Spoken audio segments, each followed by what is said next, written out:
Глава 16. Замкнутый круг. Что делать сейчас? Мэн Цин нахмурилась. Я задержу их. Чу не мог уйти далеко. Быстро найди его. Это единственный вариант, две сестры разделились. Мэн Цин Ву заняла гостей банкетом. Мэн Ин отправила людей по всему городу, чтобы искать Чутянь.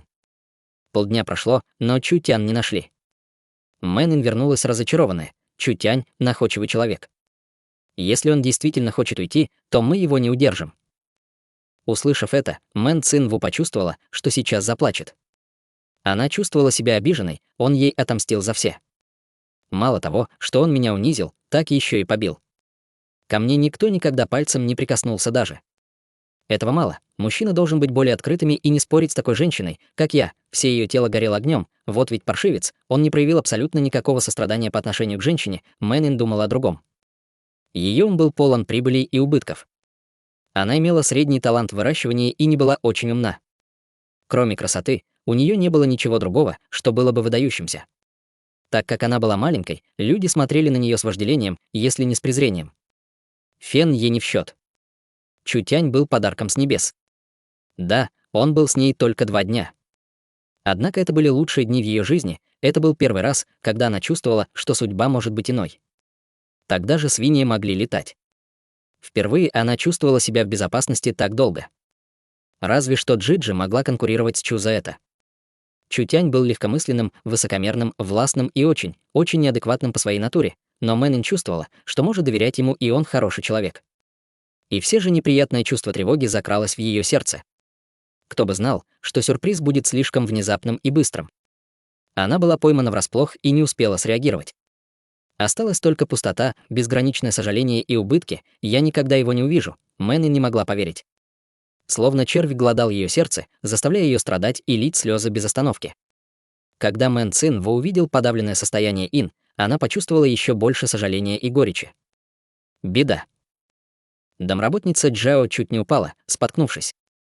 Что сейчас случилось? Домработница Джао покрылась испариной, аптека в беде. Произошло массовое отравление среди клиентов. Прямо сейчас большая толпа движется сюда. Мэн Цин Ву поражена. Как это возможно? Клан вложил большое количество золота и подготовился к выходу на рынок медицины. С момента открытия аптек все гладко и не было никаких неудач. Но все шло слишком гладко, Мэн Цин Ву чувствовала неладное ранее. Это предчувствие опасности стало реальностью. Мэн Ин посмотрела на Джиджи с озабоченным выражением. «Штаб нам делать?» Снаружи оравы гневных криков. Чертов бизнес вредит гражданам. Бизнес вредит гражданам. Мэн Цин Ву, выходи. Так, 3 важных гостя в доме, разъяренная толпа снаружи. Мэн Цин Ву чувствовала себя между молотом и наковальней. Она сказала Мэн Ин, кто-то нас подставил. Ты иди в зал, найди мастера Чжан Ли Цин. Оставайтесь с ними, вы будете в безопасности. Мэн Ин с тревогой спросила, а как насчет Джиджи? Все будет хорошо, не беспокойся, Мэн Цин Ву продолжила. Капитан Мэн, привести людей. Мы пойдем посмотрим. Мэн Цин Ву не торопилась, наблюдая. Разъяренная толпа снаружи была вооружена. Солдаты, наемники, искатели приключений и отдельных культиваторы. Последние особенно опасны. Подстрекатель явно хотел не только убрать ее из бизнеса, но и уничтожить. Коварный торговец, выйти сейчас же. Мой младший брат находится в коме. Где справедливость? Капитан Мэн вышел первый и обнажил свой длинный меч и крикнул. Тихо. Она молвит слово. Какая польза от крика? Может ли это решить что-нибудь? Капитан Мэн был очень известным воином. 7-го ранг. Все его боялись. Мэн Шань, вы уверены? Капитан Мэн посмотрел на всех, истощая ненависть и гнев. Хань Шаолон, старшекурсник Мэн Ин, второй ученик Чжан Ли Цин. Другие люди боялись капитана Мэн, но Хань Ша нет, Нань Юн продает плохое лекарство. Семья Хан также имеет несколько жертв. Теперь, когда все уже произошло, я пришел за справедливостью и компенсацией. Мэн Цин Ву посылает охранников для подавления бунта. А где справедливость? Где справедливость? Толпа завелась, она собиралась выйти из-под контроля. Это невозможно. Мэн Цин Ву медленно вышла вперед. В белоснежном платье и длинных волосах, падающих как водопад, она походила на богиню, спустившуюся с небес. Но несмотря на то, что она выглядела спокойной, ее сердце быстро билось. Было очень страшно. Все было высшего качества. Были наняты профессионалы. Мэн Цин Ву всегда был очень осторожно, стараясь сделать все безупречно. Посторонний не мог быть допущен к производству. Оставалось только, что это кто-то из ее близких мог продаться. Женщина немного похолодела от этой мысли. Кто мог, этот человек должен быть тот, кому она доверяет. Кровавый купец. Они все еще осмеливаются отрицать. Все тут с больными. Пусть увидит, что натворила. Из толпы показалось сотня болезненных людей. Их лица носили неестественный серый и черный цвет, их тело дрожало и потело кровью. Это определенно симптомы серьезного отравления. Хань Ша скрестил руки, праведно говоря, это всего лишь малая часть жертв. Почти каждый, потребляющий лекарства от вас в эти 2 дня, отравился. Правда, уже на наших глазах. Все еще можно отрицать. Каждый человек должен получить справедливость и компенсацию. Это верно. Мы хотим справедливость и компенсацию. Это было давно спланировано явно. Пожалуйста, успокойтесь. Мэн Цин Ву знала, что отрицать бесполезно, это лишь вызывает гнев толпы еще больше. Она могла подавить только свой гнев и горячь, сказав, существует что-то подозрительное в этом инциденте. Пожалуйста, поверьте мне. Мы будем расследовать этот вопрос и дадим потерпевшим компенсацию. Компенсация. Можете ли вы позволить себе даже компенсацию? Наши способности подорваны. Мы даже не знаем, чем отравлены и сколько людей еще умерло и умрет. Все было куда серьезней, чем они представляли.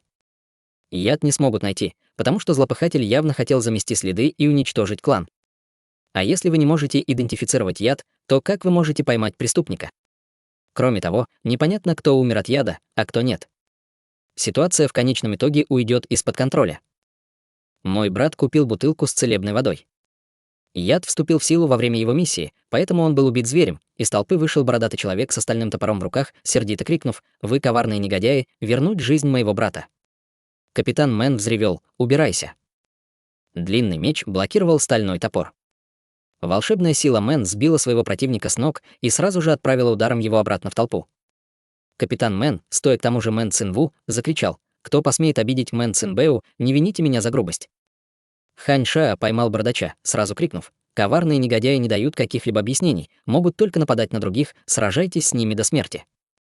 Убить негодяев. Уничтожить. Мэн Цин Ву непонимающе смотрела на разъяренной толпы, и ее лицо было бледно-белым. Это конец. В лучшем случае имя компании будет подорвано, теперь все было потеряно. Ее годы кропотливых усилий были подобны шагам по тонкому льду, и теперь лед сломался. Мэн Цин Ву вдруг сильно устала от всего. Она была действительно уже очень уставшей. «Пожалуйста, тихо!» — закричала женщина со слезами на глазах. Она шла вперед, 2 шага перед всеми. Ее сердце разрывалось на 1000 осколков.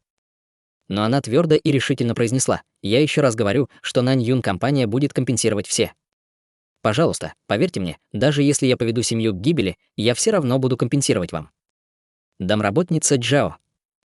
Домработница Джао вышла. Мэн Цин Ву приказала перевести все наличные деньги компании в качестве первой партии компенсации. Продать все имущество компании. Компенсировать потери всех жертв первыми. Это расстроит торговлю. Джао плакала, ведь нет необходимости делать это не наша вина. Это подстава. Мэн Цин Ву рассмеялась. Подстава, на этот раз все было кончено. Преступник тщательно подготовился и замел следы. Даже если все прояснится, компания будет известна как не умеющая подбирать хороших сотрудников. Да и какой смысл продолжать дальше? Стабильности не будет, а компания вряд ли сможет расширяться и вернет былой уровень. Жао покачала головой. Когда господа только начали пытаться зарабатывать на жизнь, этот старый слуга следовал за ними. За 10 лет я видела подъем и расцвет компании. 6 лет компания едва не погибла со мной и хозяевами. Но она была спасена ценой их жизни. А сейчас нет никакой необходимости продолжать неблагодарное существование. Я буду бороться с ним и этими презренными и мерзких подонками. Джао, нет. Домработница Джао бросилась в сторону Хань Ша. Мэн Цин Ву пыталась остановить, но было слишком поздно.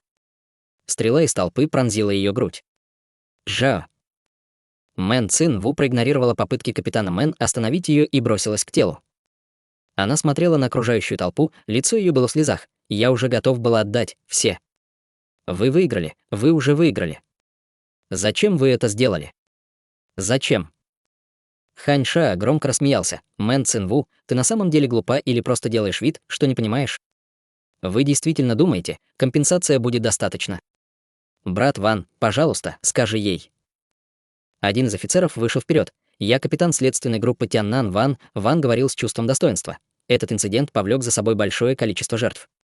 В соответствии с законодательством страны и правилами торговли, если Мэн Цин Ву, как глава коммерции, не скажет правду, то она будет нести ответственность и рассматриваться в качестве соучастника. Она будет сослана и приговорена к пожизненной каторге на границах. Вся ее семья и родственники станут рабами-наложницами. Отвратительно. Мэн Цин Ву будет заклеймена и сослана. Мэн Ин станет проституткой. Черт возьми. Разгневанный голос донесся со стороны дома. Кто хочет отправить мою госпожу в рабы? Кто такой смелый для Лаози? Все замерли. Зрители все чувствовали, но не могли пошевелиться. Внезапно начинающего говорить новой речи офицера ударил каменный кулак. Его тело отлетело на 10 метров, кости и сухожилия были разбиты. Он скончался на месте. Выражение лица Хань Шаа изменилось. «Как ты смеешь? Ты посмел убить офицера среди бела дня?» В это время знакомый голос девушки прошелся. Тот самый обманщик Хань, который солгал своему мастеру. Юн. 3 человека вышли вперед. Одна из них была рыжеволосая красавица, одетая в красное платье и сапоги на высоком каблуке.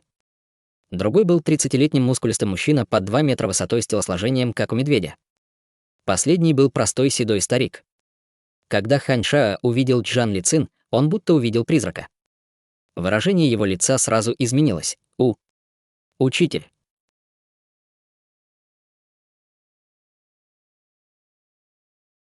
Глава 17. Волна набирает обороты. Чжан Ли Цин, он быстро все понял. После того, как Южное облако потерпело бедствие 6 лет назад, именно клан Е помог Черным водам быстро расшириться. Обе компании торговали талисманами всегда, поэтому компании постоянно конкурировали за рынок. Сфера влияния вод все больше росла, особенно при поддержке крепкой семьи Е. После того, как облако потерпело поражение, оно стало вторым на рынке и выбыло из игры. Однако Мэн Цин Ву была непроста. Она взвалила огромную компанию на свои хрупкие плечи и твердо стояла на протяжении 6 лет.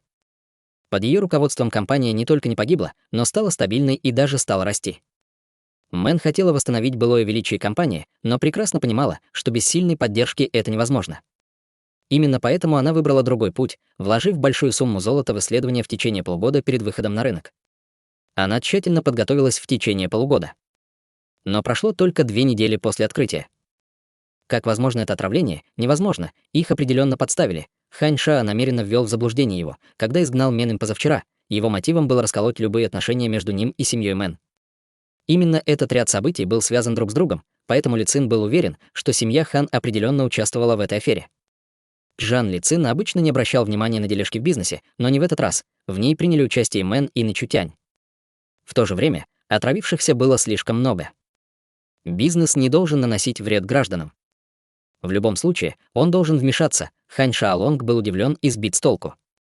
Он не был уверен, с какой стороны Чжан Ли Цин здесь. «Почему вы здесь?»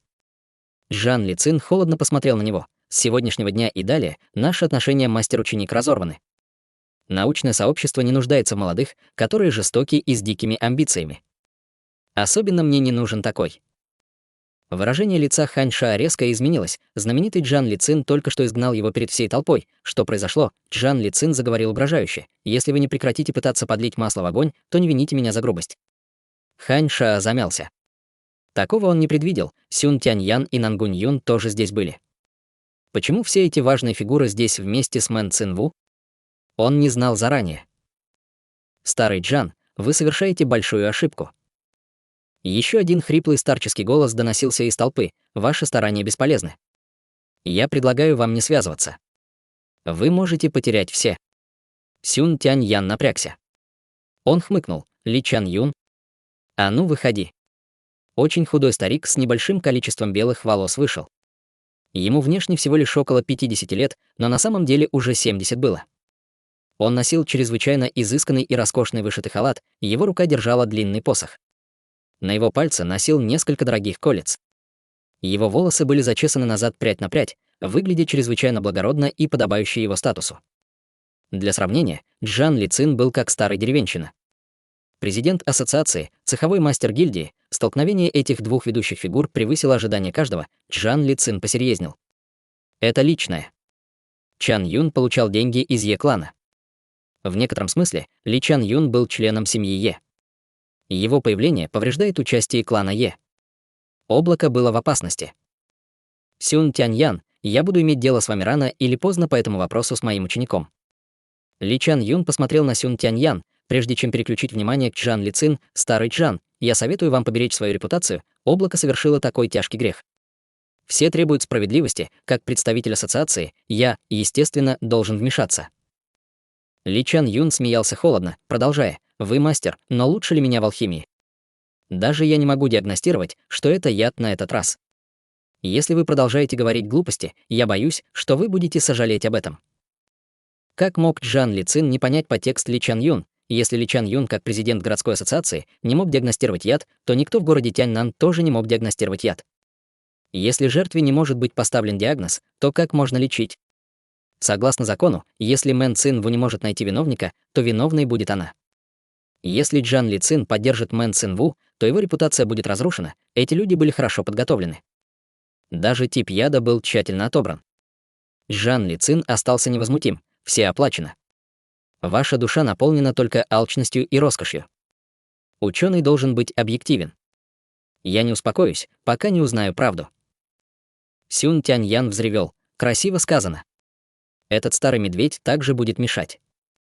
Со стороны Юн последовало. Эта дама также хочет убедиться, что виновник будет наказан. 3 человека, которые случайно встретились здесь, ставят свою честь, чтобы помочь ей добиться справедливости. Это большая честь. Мэн Цин Ву была очень тронута, но она очень хорошо знает, что они стояли на ее стороне в основном из-за Чутянь. Когда она думала о Чутянь, она чувствовала глубокое чувство сожаления. Было бы хорошо, если бы этот мерзавец не ушел. Он мог защитить Ин лучше, чем она. Ли Чан Юн яростно ударил пол длинным посохом. «Старик, пойми, этот яд неизлечим. Те, кто сомневался, похоронены заживо». Сердце Чжан Лицин вздрогнуло. Чжан был полон уверенности, возможно, это действительно сейчас проблема. Кто сказал, что никто не может противоядие? Этот старый пень просто не умеет. Голос из зала. Подвинуться, отойти в сторону, позвольте мне пройти. Чутянь. Чутянь, это ты? Мэн Ин широко раскрыла глаза в недоумении.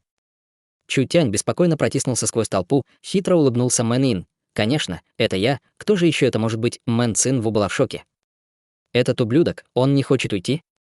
Почему он вернулся? Мэн Ин не могла сдержать слез, бросилась в его объятия в волнении. Как ты мог оставить, не сказав ничего? Я думал, что я осталась одна. Чутянь погладил плечо девушки. Глупышка, мой контракт еще с вами, как я мог уйти? Если вы уничтожите контракт, то я уйду. Мэн Ин наконец вспомнила, что Чутянь был рабом, и контракт был еще с ней. Ее слезы заставили ее улыбнуться, даже если так, то чего вы боитесь? Но не волнуйтесь, я не буду использовать договор против вас. Куда ты ушел? Я не могла найти нигде. Я пошел, чтобы купить какое-то лекарство в магазине, а затем поспал после травмы ноги. Чутянь наблюдал окружение, однако реальность застала меня врасплох по возвращении. Кто этот уродливый старый пень? Чутянь может поддержать ее. Мин немедленно восстановила свою силу. Мэн Ин, как ребенок, начала жаловаться. Ли Чан Юн. Ли Чан Юн еле сдерживал свой гнев. Он был очень уверен в своей репутации. Не было в городе Тяньнан того, что не знал его. Он хоть знает, кто перед ним, Чутянь только покачал головой. Я уже говорил ранее, президент ассоциации алхимик даже не достоин того, чтобы быть моим лакеем. Мусор. Я думаю, вы должны быстро уйти в отставку и раньше выйти на пенсию. Ли Чан Юн был взбешен. Вот отродье. Все хвастается. Только для этого этот старик должен убить тебя прямо сейчас. Что напали на молодого?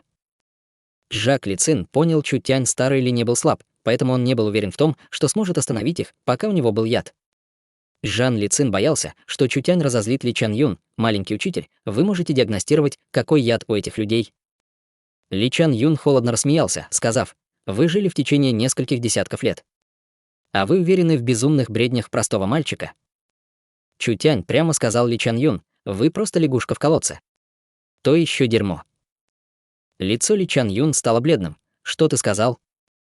Чу Тянь продолжил: «Я сказал, вы отжили свое, пень.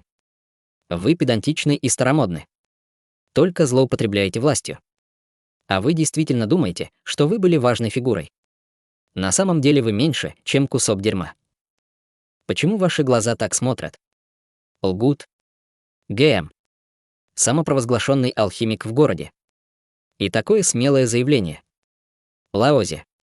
Если я могу идентифицировать яд, ты упадешь на колени передо мной или молча покинешь этот город». Сжатый кулак Ли Чан Юн начал похрустывать. «Вы первый в городе Тяньнан так говорите со мной. Хорошо, если вы можете диагностировать яд, то этот старик не забудет того, что случилось. В противном случае я навсегда замолчу. Нет необходимости диагностировать, это Стикс речной». Учение и его учитель были поражены. Сюн Тяньян, наконец, понял, сказав в восхищении, после того, как отравленным яд сливается вместе с волшебной силой внутри тела. Он потребляет магическую силу, вызывая регресс в росте. Яд бесцветен и не имеет запаха. Когда он смешивается в воде, она не будет вступать в реакцию с любыми другими ингредиентами, поэтому трудно диагностировать. После того, как яд попадает в кровь, становится практически невозможно обнаружить, поэтому его трудно диагностировать. Также Стикс крайне редко встречается, нормальные люди даже не думают об этом. Нонсенс. Вы пытаетесь обмануть общественность, Ли Чан Юн холодно рассмеялся, ведь нет никакого способа обнаружить отравление этим ядом. Как вы смогли? Хань Ша сказал еще злее, он человек из семьи Мэн. Я подозреваю, что он пытается спасти их. Эти люди должны быть зарублены на части. Люди начали в толпе стали злиться. Чу Тянь грубой форме добавил: Стикс разъедает силу стихий, нанося вред культиваторам, поэтому он не имеет никакой пользы вообще на обычных людей. У вас есть доказательства. Если вы все еще не верите, то вы можете экспериментировать на каторжнике, чтобы увидеть. Если яд не Стикс, я отрежу голову себе. А лицо Сюн Тяньян дернулось с энтузиазмом. Стикс служит исключительно в качестве яда. Это очень редкое и чрезвычайно дорогое вещество. Дороже, чем большинство препаратов на рынке в 10 раз. Ни одна аптека никогда не будет использовать такого рода вещи, и даже если руководители компании были глупы, они не могли столько впихнуть в лекарства. Таким образом, это не проблема с материалами. И нет алхимической аварии. Юн кивнула головой. Это умышленное отравление 100%. Толпа не знала, кому верить. Хань Ша видел, что ситуация не была благоприятной, сразу закричав: «Вы пытаетесь запутать общественность». Даже если на данный момент мы не говорим о том, было ли отравление умышленным, облако все еще должно взять на себя ответственность за неих людей.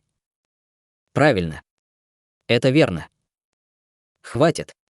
Правды. Если отравитель не найден, Мэн Цинву должна взять на себя ответственность за все это дело. Попридержите лошадей, я уже нашел виновника. Чу Тянь поднял руку, чтобы указать на человека, стоящего рядом с Мэн Цинву. Это ты, капитан Мэн.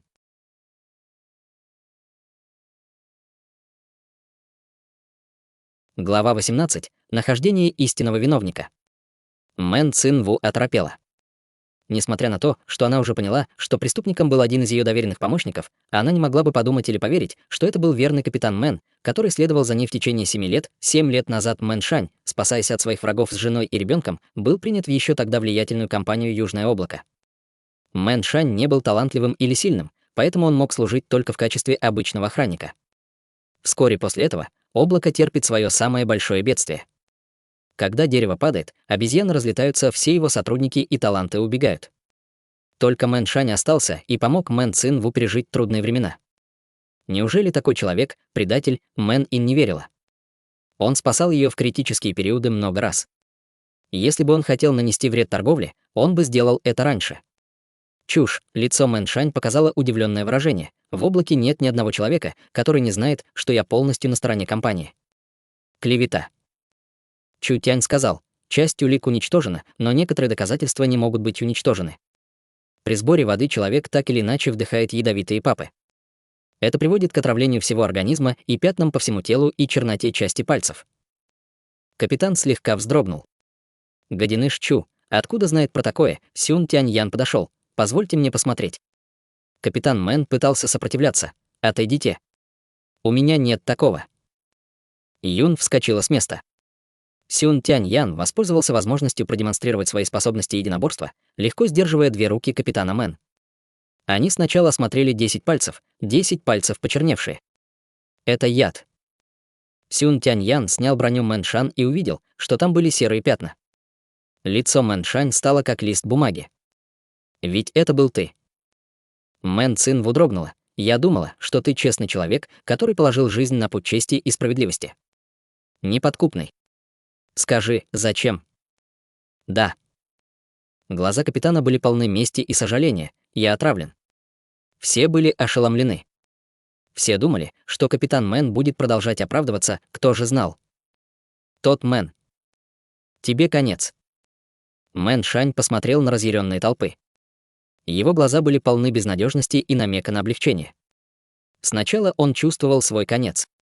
Хань Ша был испуган, быстро говоря: «Мэн Шань, сколько же эти коварные торговцы дали вам? Стоит ли взять на себя вину? Не забывайте, что у вас есть жена и ребенок.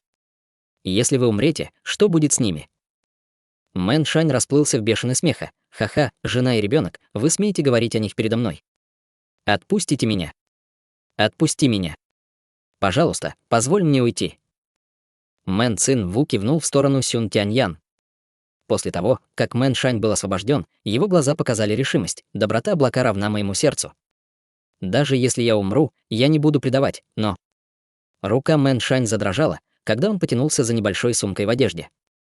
Внутри мешка было несколько кровавых пальцев. Он закричал хриплым голосом: 5 дней назад моя жена и ребенок были похищены. Эти сволочи использовали мою жену и ребенка, чтобы мне угрожать. Сначала я не помог, но они стали присылать по одному пальцу каждый день, чтобы мучить меня. Проклятые свиньи, вы не умрете спокойно. Лицо Хань Шаолонг резко изменилось. Подумайте о последствиях, прежде чем говорить. Глаза Мэн Шань были налиты кровью, он сердито указал на Хань Шаолонг, издеваясь: «Хан Ша, я говорю о вас. Мучайте мою жену и ребенка. Они невинные. Они невинные». Бесчисленные взгляды сосредоточились на Хань Шаолонг. Хань Ша сделал шаг назад от испуга. «Клевета. Вы клеветник». Мэн Шань повернулся и встал на колени на землю и поклонился 3 раза в сторону Мэн Цин Ву. «Тот яд был дан мне Хань Шаолонг. Я совершил тяжкий грех и не хочу, чтобы влачить свое жалкое существование в этом мире. У меня нет достоинства больше. Для доказательства того, что я не лгу, для доказательства того, что облако не виновато в смерти людей, я могу только просить прощения со смертью». Мэн Шань поднял свою ладонь после того, как он закончил говорить.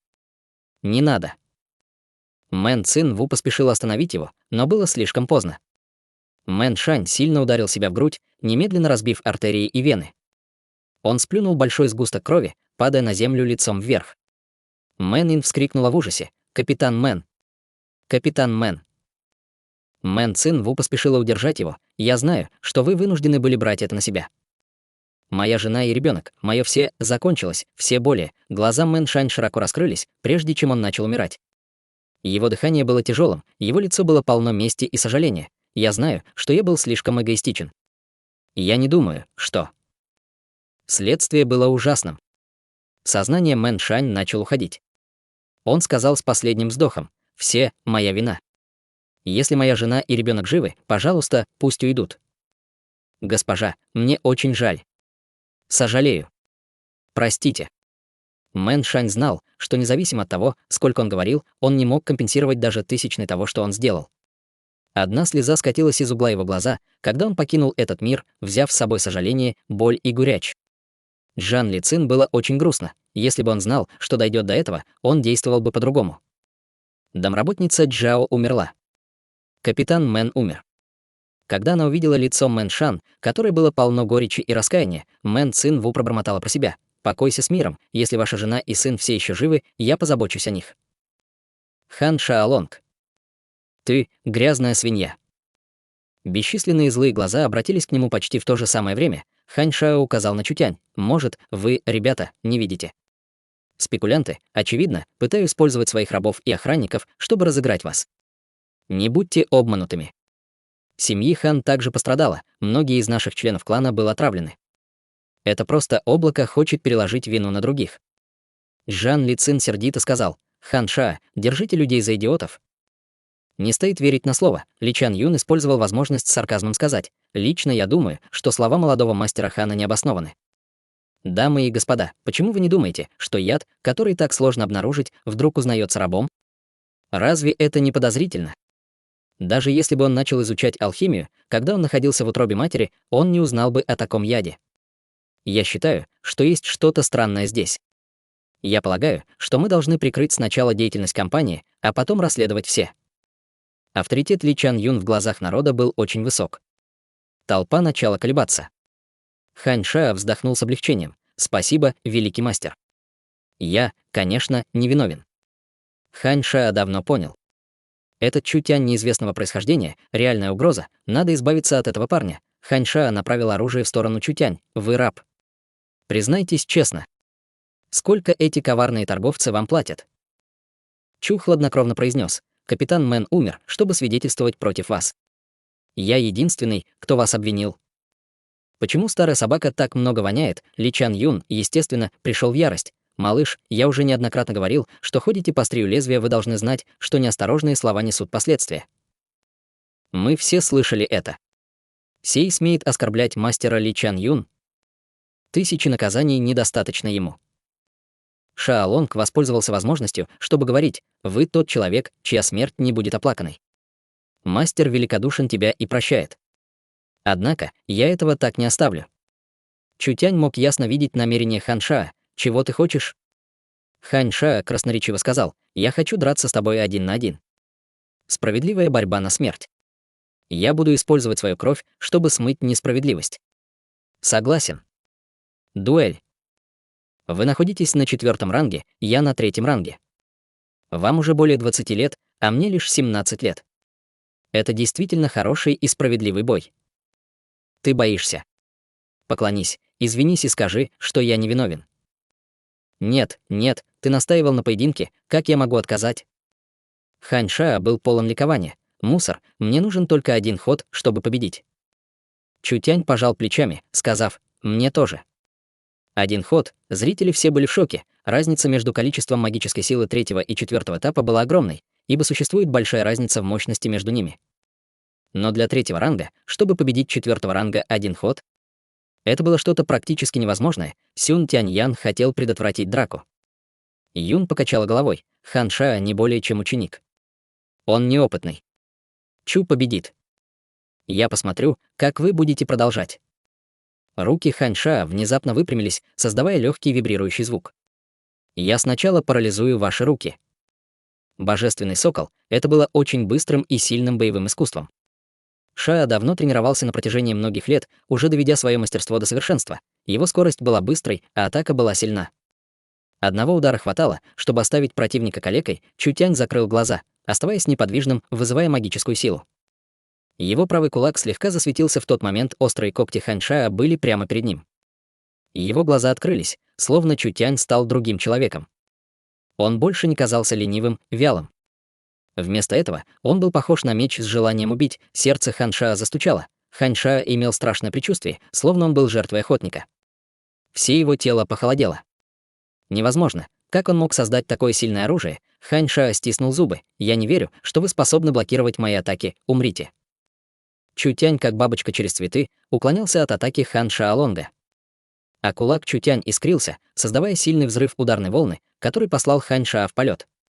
Несколько из его костей сразу сломалось. Хань Ша попытался встать взрыв, нога прижимает голову к земле. Ты настолько слаб и жалок, не в силах противостоять даже одному удару. Теперь посмотрите, кто здесь мусор. Чу был страшен и грозен. Он холодно посмотрел на Ша: «Есть ли у вас последние слова?» Толпа была поражена юношей, он действительно добился этого, только силой 3-го ранга он победил соперника в 4-м ранге одним движением. Он честно выиграл.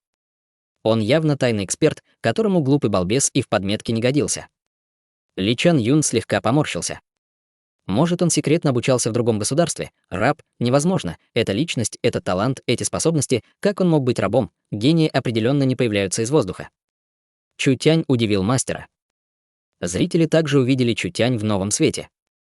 Вы говорите, что он раб, ну и шутка. Юноша, победивший мастера, явно не слуга в облаке, Чутянь одним ударом доказал, что он не раб.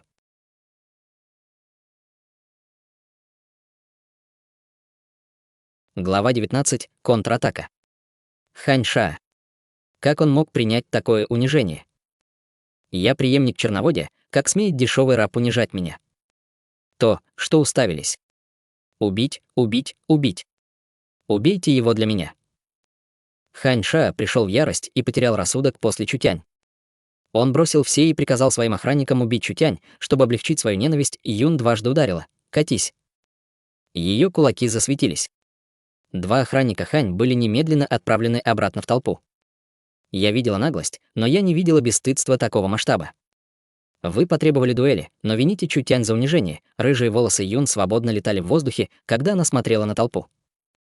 Я таких наказываю. Спасибо, мисс. Чутянь оставался невозмутим, он использовал одну руку, чтобы поднять Ханьша. Давайте сыграем, я прошу, вы отвечаете. Тело Ханьша дрожало от страха, я не буду играть. Если вы ответили правильно, естественно, ничего не произойдет. Если вы ответили неправильно, я ломаю одну из ваших конечностей. После конечностей сломаю шею. Понятно. Ханьша выл. Пожалейте меня, мастер.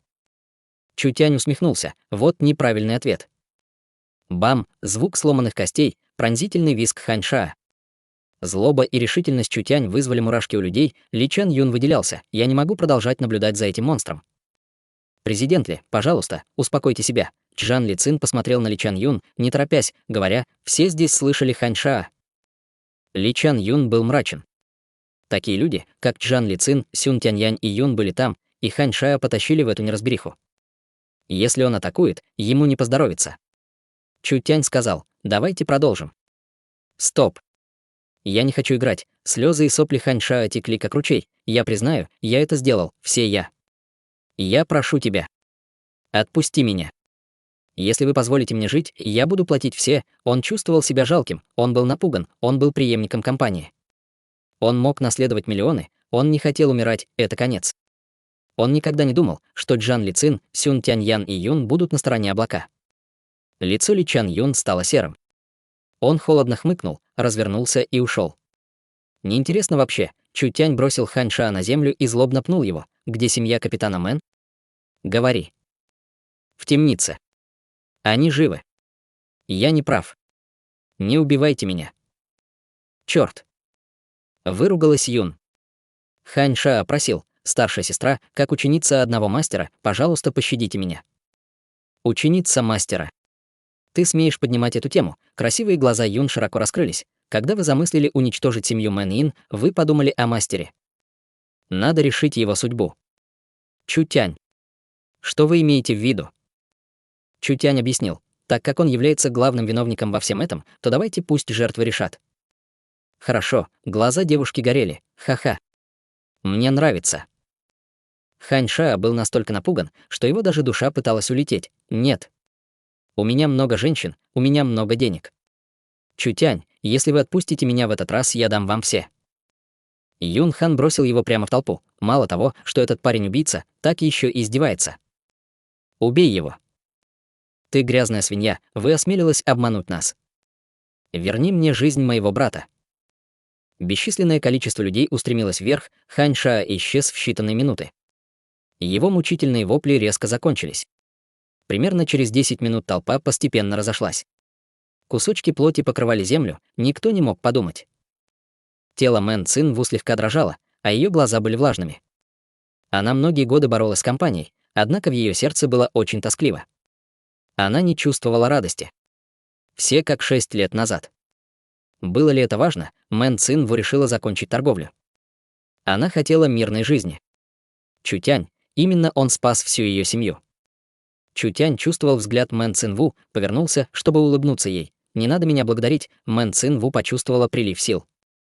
«Я не могу снять с себя ответственность за то, что случилось в компании, поэтому мы по-прежнему готовы компенсировать часть потерь и помочь каждому найти способ вылечить». Мэн Цин Ву охотно вышла вперед. Тем не менее, этот инцидент был, очевидно, вызван кланом Е. Мы не можем позволить настоящим виновникам уйти. Компания готова мобилизовать свои силы, чтобы помочь каждому получить справедливость. Бы толпа услышала эти слова, не было ни одного, кто не пролил бы слезы благодарности. Президент Мэн Цин-Ву. Это верно, мы не можем позволить виновникам уйти. Братья, принесите свое оружие. Уничтожить их. Компания и народ объединились, чтобы атаковать противника. Мэн Цин-Ву стояла посреди возбужденной толпы. Ее высокая, полная фигура и заманчивое лицо сделало ее богиней, которая была поддержана десятками тысяч людей. Ее взгляд был полон непоколебимой решимости. Вперед! Толпа под руководством Мэн Цин-Ву пошла в сторону клана. В этом жестоком мире, будучи милосердным к врагу, должен был быть жестоким к себе. Если они не избавятся от компании, жертвы, контратака, один будет жить, другой умирать, а толпа прибыла в компанию, где стояло уже несколько сотен элитных охранников, защищающих основные направления. Ворота были плотно закрыты, ни один высокопоставленный член не вышел. Хан, жизнь за жизнь. Старая собака Хан, выходи. Они стреляли и бросали факелы в здание, разжигая внутри огонь. Сюн Тянь-Ян смог открыть заднюю дверь с одного удара. Несколько человек ворвались в подземелье семьи Хана. Там была женщина средних лет, мальчик и девочка. Мэн Ин признала их. Она жена капитана Мэн, тетушка Лин, трое терпели жестокие побои, все их тела были покрыты ранами. Тем не менее, самое шокирующее зрелище было то, что каждый человек был некоторых пальцев. У женщины средних лет раны были заражены, и она потеряла сознание от высокой температуры. Мальчик рассеянно разговаривал сам с собой и не показал никакой реакции, даже когда люди пришли. Видимо, у него был нервный срыв, и он сошел с ума. Девочка же, увидев людей, закричала: «Тянь-Тянь, я сестра Ин, не бойтесь». Сердце Мэн Ин болело, пока она держала девочку на руках. Тело девочки было покрыто ранами, где копошились личинки. Мэн Ин не могла, плакала сама. Слишком безжалостен, семьи Хан заслуживает того, чтобы умереть миллион раз, зачем мучить их? Эти проклятые свиньи. Юн и Ян Сюнтянь были полны праведного негодования.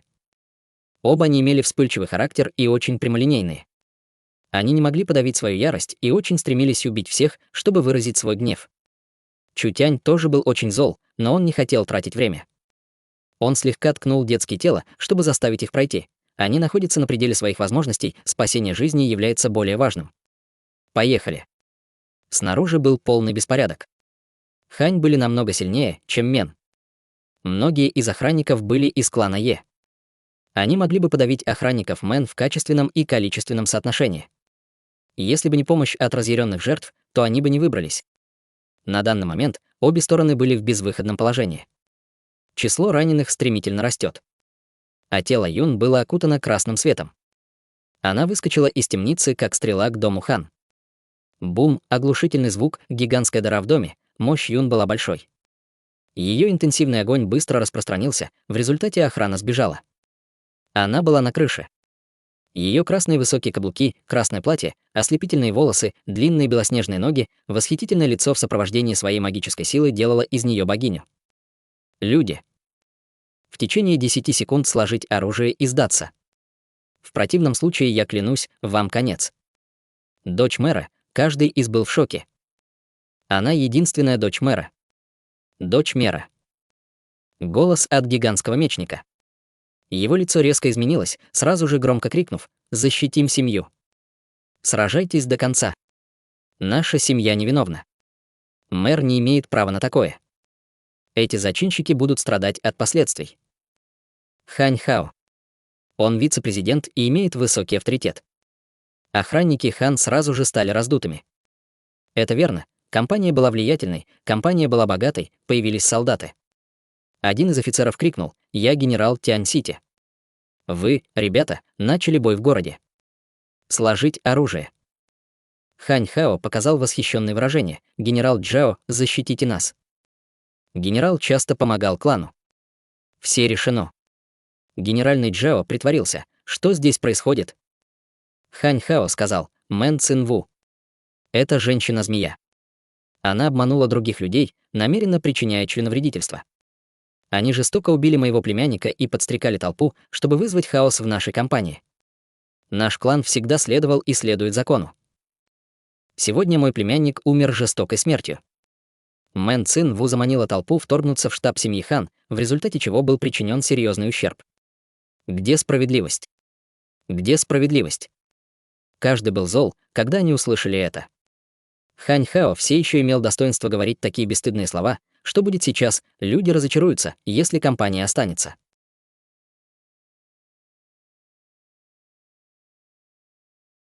Глава 20. Искоренение Хань. Жао, делая вид, что рассердился, вытащил свой длинный меч и крикнул с достоинством: «Арестуйте всех преступников, особенно Мэн Цинву. Убейте тех, которые посмеют сопротивляться». Лицо Юн похолодело. «Хватит». Жао праведно сказал: «Пожалуйста. Я должен, наконец, выполнить свой долг. Я готов пожертвовать своей жизнью, чтобы защитить закон. Прекратить содействие злу, Тяньнан принадлежит людям, это не твоя собственность. Если новость об этом происшествии дойдет до верха, мэр понесет ответственность. Облако не может быть прощено за его преступление и должно быть наказано. Этот генерал Джао должен быть актером. То праведность, то закон. Те, которые не знали об этом инциденте, неизбежно прославят генерала Джао за его смелый поступок». Юн почти взорвалась от гнева.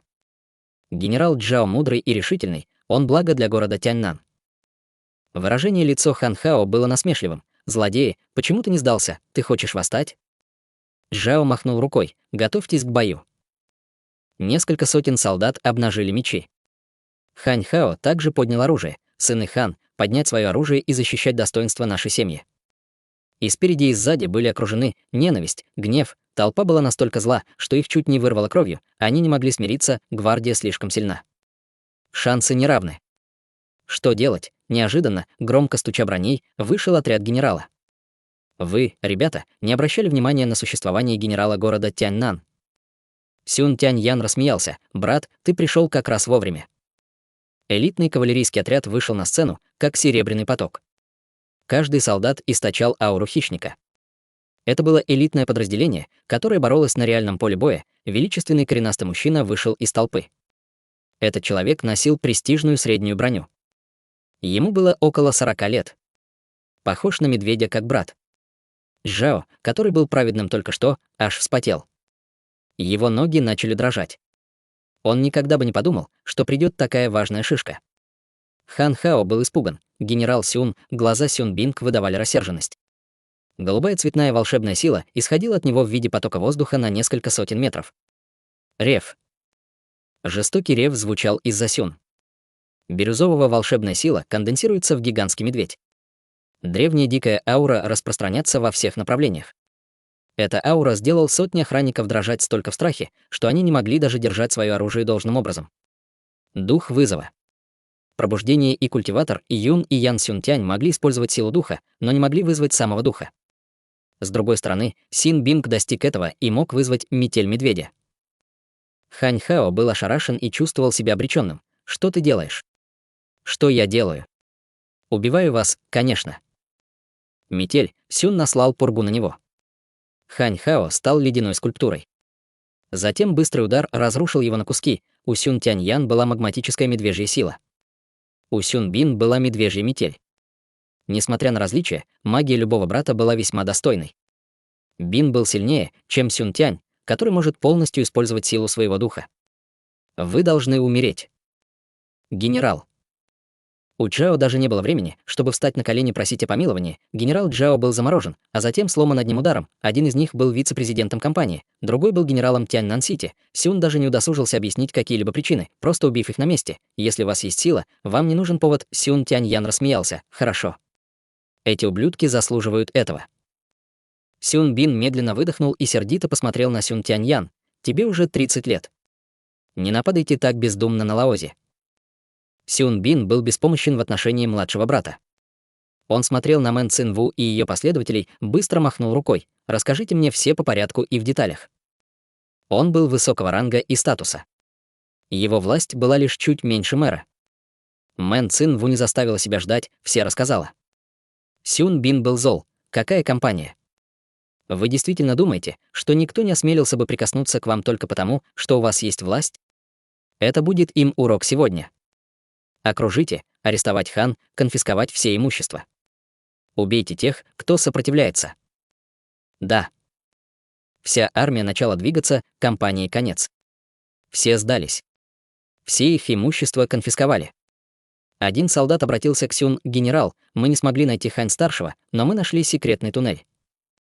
Сюн Бинг похолодел. «Этот ублюдок хочет бежать? Осмотрите туннель и найдите его». В это время Мэн Цин Ву была занята обработкой ран.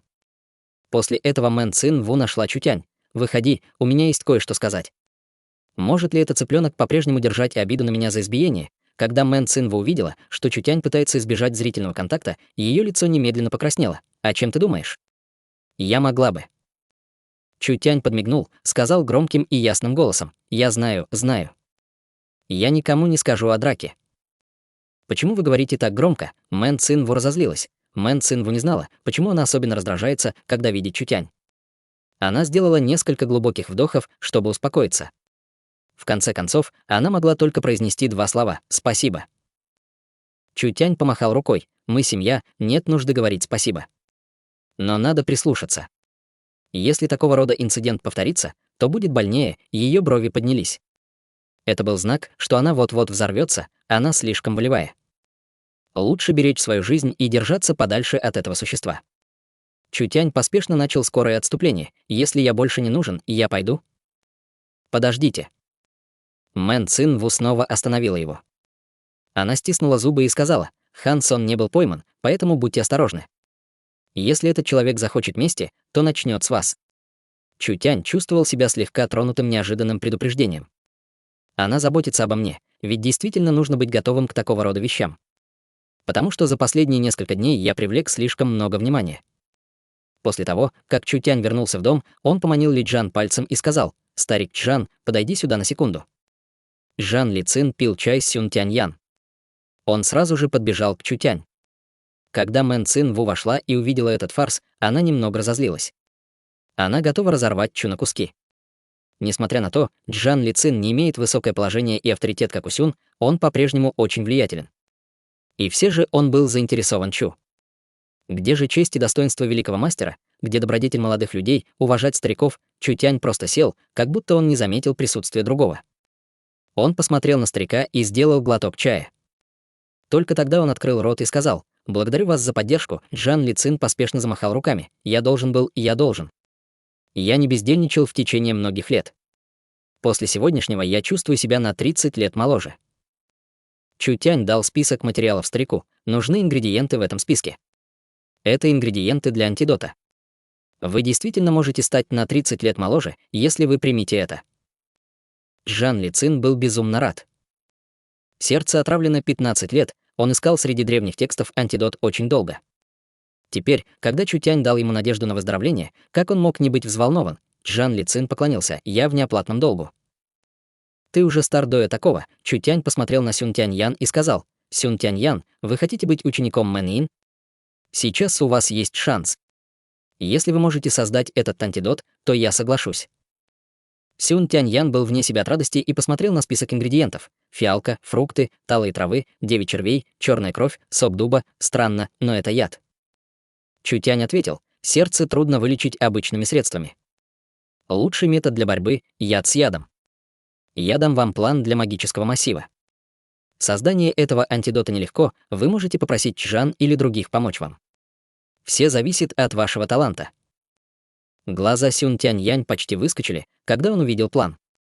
Его грубое и темное лицо опухло, меняя оттенки от красного до фиолетового. Какой массив, он не мог понять его. Тем не менее, Сюн Тяньян мог поклясться, что это был самый совершенный массив, что он видел в своей жизни. Он даже не видел и не слышал большинство рун и образований. Структура массива была просто невообразимой. В целом, это было естественным и художественным. Он чувствовал, что каждая его клетка кричит, он не мог ждать. Если бы он мог тщательно изучить эту алхимию, он бы получил большие выгоды, он попрощался с остальными и быстро ушел. Чутянь, естественно, не дал 5 элементов и 80 тысяч. Этот массив может быть классифицировано как нечто святое в эту эпоху, его существование не должно быть известно, иначе последствия может привести к гибели. Люди относятся к Чу как к гению. Хотя гениев было немало. Но если этот массив станет известен, то Чутянь не будет рассматриваться просто как гений. Чутянь был на 100% уверен, что сильные силы материка захватят его как подопытную крысу, противоядие было сильнее обычного. Это противоядие было особенным и требует определенного массива. Однако общее культивирование Чу было низким, чтобы его использовать. Сюн Тяньян не достиг духа пробуждения, поэтому для него тоже было непросто все. Но давайте использовать эту возможность в качестве теста. Если он не сможет пройти этот тест, то это означает Сюн Тяньян не самородок вовсе. Глаза Мэн Цин Ву были немного удивленными. Становится все труднее следить за логикой этого парня. Он так молод, но имеет такие глубокие знания. Почему он был в качестве раба на рынке, в это время Мэн Ин вместе с Юн пошли домой. Мэн Ин хмуро сказала, тетя Лин уже обработана и не имеет угрожающих жизни травм. Мы можем забрать ее домой, чтобы подлечить. Хуся и Тянь-Тянь пострадали больше. Дала ей несколько сотен золотых, чтобы было на что жить. Но этого недостаточно. После того, как Мэн Цинва услышала это, она изменилась в лице. Несмотря на то, капитан Мэн сделал что-то неправильно, мы не можем обвинять в этом его семью. Пусть кто-то из компании о нем позаботится. Сестра, что вы собираетесь делать дальше? Перед тем, как выйти на фармацевтический рынок, Мэн Цинва вложила огромные средства, чтобы купить оборудование, формулы, материалы и наняла дорогих алхимиков. Теперь все кончено. Теперь, когда все инвестиции пошли в убыток, а оставшиеся деньги пошли на компенсации, компания будет вся в долгах. Мэн Цин Ву подавленным тоном произнесла: «Я планирую разделить и продать бизнес, чтобы погасить долги. Однако большая часть пока что останется. Посмотрим, что из этого выйдет. Если неудачно, то отдам оставшиеся и переедем в тихое место до конца жизни. Сестра, вам только 22. Вы должны взять себя в руки, вы не можете отказаться так легко». Мэн Ин была очень обеспокоен. Она тут же бросила взгляд в сторону Чутянь и приподняла брови. Это не имеет значения, если компания закроется. У тебя широкие возможности, я уверена, что ты достигнешь новых высот. Чутянь, я права.